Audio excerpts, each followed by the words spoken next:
Namaste, dear seekers of truth. Today, we are entering into one of the deepest secrets of Indian spirituality, why Bharat Mata is none other than Parashakti herself. Many think of Bharat Mata as just a symbol of nationalism. Some think she is just an artistic imagination, a motherly figure holding the trishul and the flag.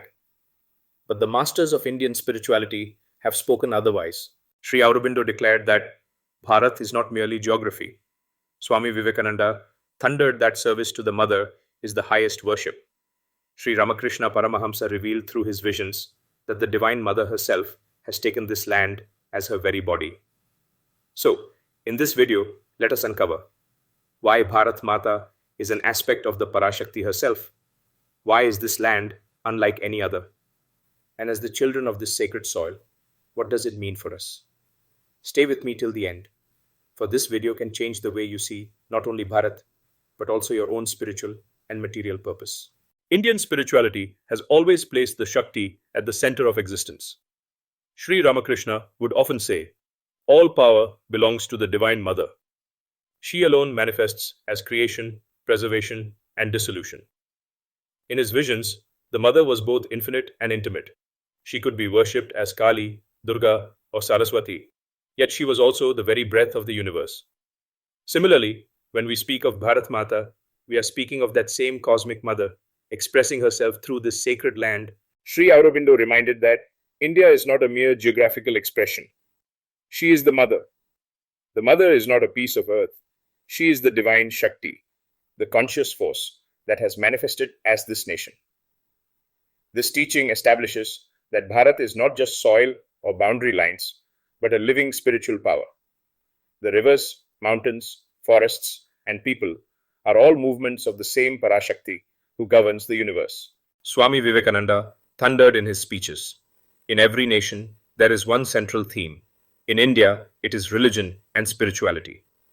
For him, Bharat Mata was not an abstraction. She was living Shakti who had given birth to sages, rishis, and avatars through millennia. He saw Bharat as a land where Parashakti had chosen to dwell in her fullest glory. He declared in Madras, I am seeing before me the living goddess, Bharata Mata, seated on her throne with millions of her children around her, and I shall dedicate every drop of my blood to her service. His fiery words were not patriotism alone, but recognition of Parashakti working through the destiny of India.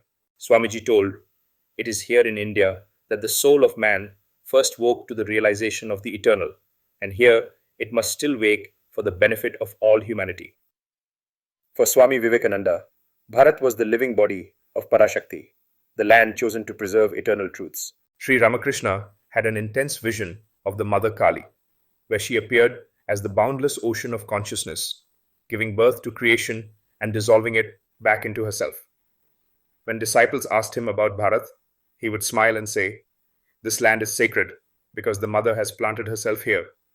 Every dust particle is filled with her presence. One day, when he saw young Narendranath, later Swami Vivekananda, he declared, this boy is born for the work of the Mother. In that single sentence, he linked the destinies of Vivekananda, Bharat, and Parashakti. Sri Aurobindo's vision of India was far more than political independence. He wrote, India is the chosen land of the spiritual quest, the home of the Sanatana Dharma. She cannot perish, for she is eternal. He saw Bharat Mata as the divine Shakti who had descended to uplift humanity. In his famous Uttarpara speech, Sri Aurobindo said he saw Bharat Mata as the divine mother, assuring him that her children would rise again. To him, Bharat Mata and Parashakti were indistinguishable, one expressed through the land, the other through cosmic consciousness. He believed that India's mission was spiritual, not material, and that through her, the whole world would receive a new light of consciousness. Swami Vivekananda once said, this is the land where the Rishi first proclaimed the greatest truths of the spirit. This is the land where man first learned to see God face to face. Why did Parashakti choose Bharat? Because this land is sanctified by Tapashya. Every mountain has hosted sages in meditation. Every river has carried the chants of seekers. Every forest has been touched by yogis seeking truth. This Tapashya made Bharat not just geography, but a field of divine energy. When Bankim Chandra Chatterjee wrote Vande Mataram, it was not a poem of patriotism alone. It was a hymn to the Divine Mother, Bharat Mata as Parashakti. This vision inspired countless freedom fighters who cried Vande Mataram, not as a slogan, but as a mantra invoking the mother's strength. Subramania Bharati, the great Tamil poet and revolutionary freedom fighter, sang of Bharat Mata as Shakti incarnate, calling her Mother of the Vedas, Mother of Dharma. Sri Aurobindo reminded, service to the mother is the true yajna, the offering of all we are to the divine. Sri Ramakrishna once told devotees, when you serve any being in this land, you serve the mother herself. Sri Aurobindo also lucidly explained that the mother is not the country, the mother is not the soil, though the soil can be hers. The mother is not the people, though the people can be hers. The mother is the consciousness of the divine.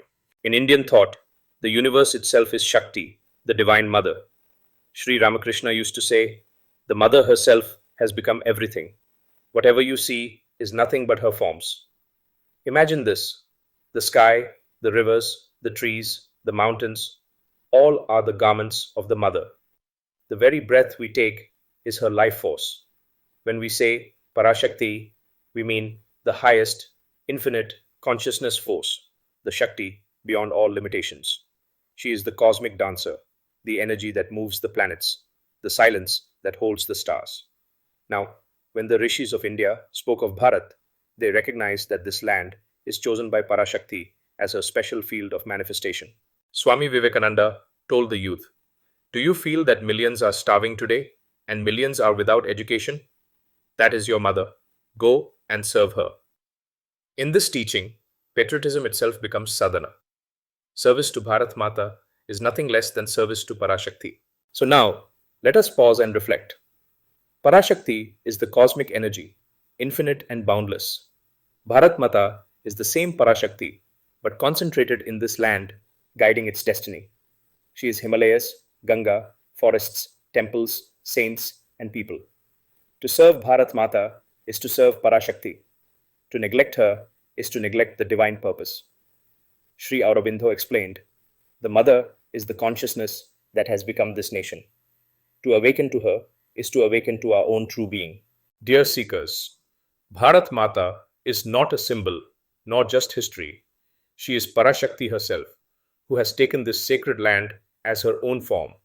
This is why Sri Ramakrishna, Swami Vivekananda, and Sri Aurobindo all revered her. The next time when you hear Vande Mataram, remember, you are not just hearing the praise of a land, it is a mantra to worship Parashakti, the mother of the universe, dwelling here as Bharat Mata. Let us end with Swami Vivekananda's words. Arise, awake, the mother is calling you. Her children must stand forth in her defense, for she is none other than the eternal power herself.